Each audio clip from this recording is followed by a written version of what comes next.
Vermont Senator Bernie Sanders had this to say when asked if he plans to run for president of the United States again. Let's watch. Do you plan to run again?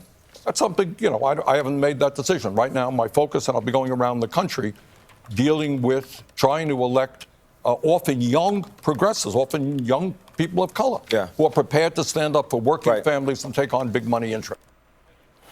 Senator Sanders also commented on the public's faith in democracy and government. You want to restore democracy, have a government that works for ordinary people and has the guts. So, by the way, when you talk about politics, you understand that right now billionaires are putting hundreds and hundreds of millions of dollars into TV ads. So my advice to the viewers, when you see a TV ad, kind of ask yourself which billionaire is funding it and why. What do they want? How many more tax breaks do they want? How much more corporate welfare do they want? Ask that question. You were saying before we started doing this segment that the other guests seem angry about the way Bernie is framing. Yeah, like during the panel, he was asked whether his age was an impediment to him running. And he said, we should focus on the policies and the things that people support substantively, not identity factors like age or race or gender. And it seemed like some of the panelists were frustrated by him pivoting back to that. He was constantly accused of kind of minimizing the relevance of race and identity and, those kinds of things. But on the other hand, many folks think that the reason he was so popular was because he had the kind of incredible message discipline that you saw right there and really is unflinching in the way that he talks about working class issues. And polls show that he still is the most viable, if not one of the most viable, if not the most viable in the list of potential Democratic candidates in terms of raw popularity.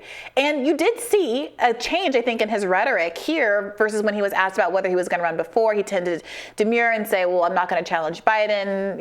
He has the right to incumbency. But as increasingly people are thinking that Biden may not run, it would be interesting to see if Bernie wants to take a third bite at the apple. Right, and the age question seems pretty silly given that, Joe Biden certainly seems older than Bernie Sanders. Right. He isn't, I don't think he is older than him, but he seems... No, I think they're about the same. They're about the same age, but Bernie has a lot more energy than Biden, frankly.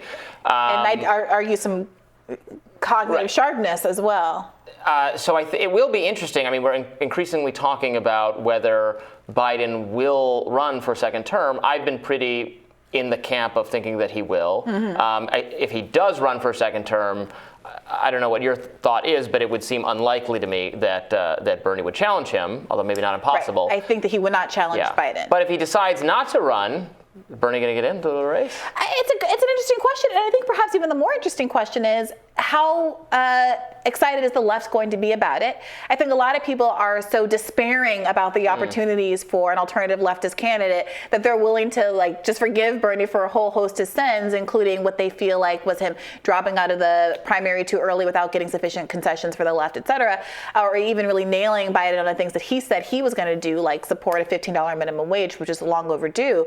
At the same time, there's another part of the left which has learned its lesson from Bernie's 2 runs, is no longer that confident that electoralism is going to be the path to broad policy victories for the left. They see the way the left has mobilized with, precision against left candidates in primaries and has basically, formalized and perfected its ability to keep new squad members from getting into Congress. And they're like, I don't want to play this game anymore. Moreover, they see Bernie still using the kind of language that many folks attribute to his loss to in 2020 about how Biden is my friend, he's a great guy, he's doing a great job. And they question whether he has the, real dogged attitude that's required to actually distinguish him from either Biden or whatever other neoliberal centrist candidate, Buttigieg, Harris, might run. I guess I would have a different view than people saying that. But obviously Bernie's politics are not my own, so this is pure political prognostication, which, take it or leave it. But I would think there's a very good avenue for Bernie if Biden doesn't run, because the other candidates are so unpopular.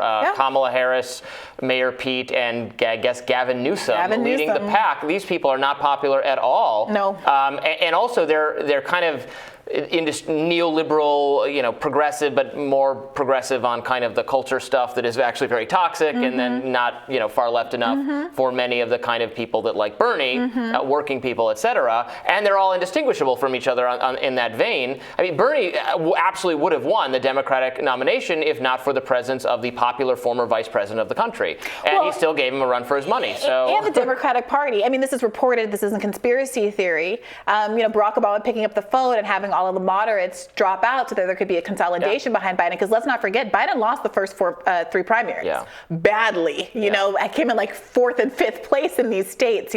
But we should all stop caring what Iowa thinks. Like, it's very dumb. It doesn't matter. I mean, sure, but because we do care, it does become a litmus test because of the investments that are put into Iowa, and it does. They can't even something count the about votes in Iowa correctly. Well, that's true, but that's also a little bit of Pete Buttigieg's fault. LOL. I won't take us back to that time.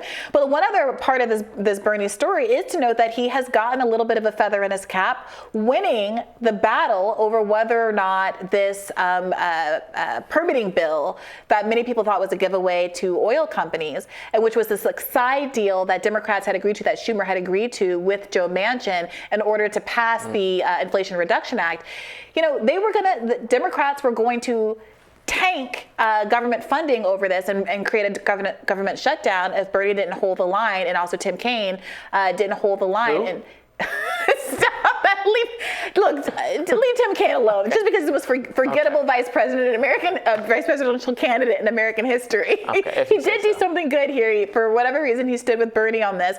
And I did a radar last week asking whether or not they were going to hold the line or whether they're going to bend the knee like progressives so often do, arguing, getting something is better than getting nothing. Okay, fine, we'll pass your bill that allow the Mountain Valley Pipeline to open and put the equivalent of 19 million more cars on the road. At the same time, we're singing the climate praises of the Inflation Reduction Act.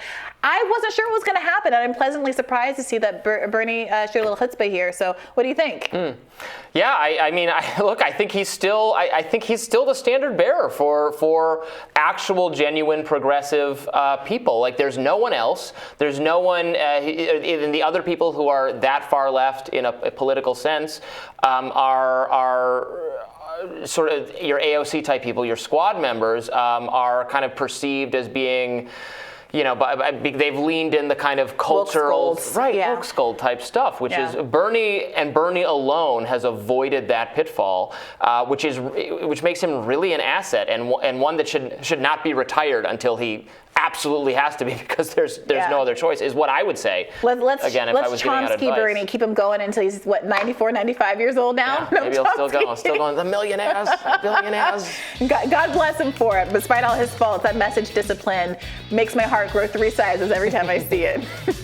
All right, we'll have more Rising right after this. Stay with us.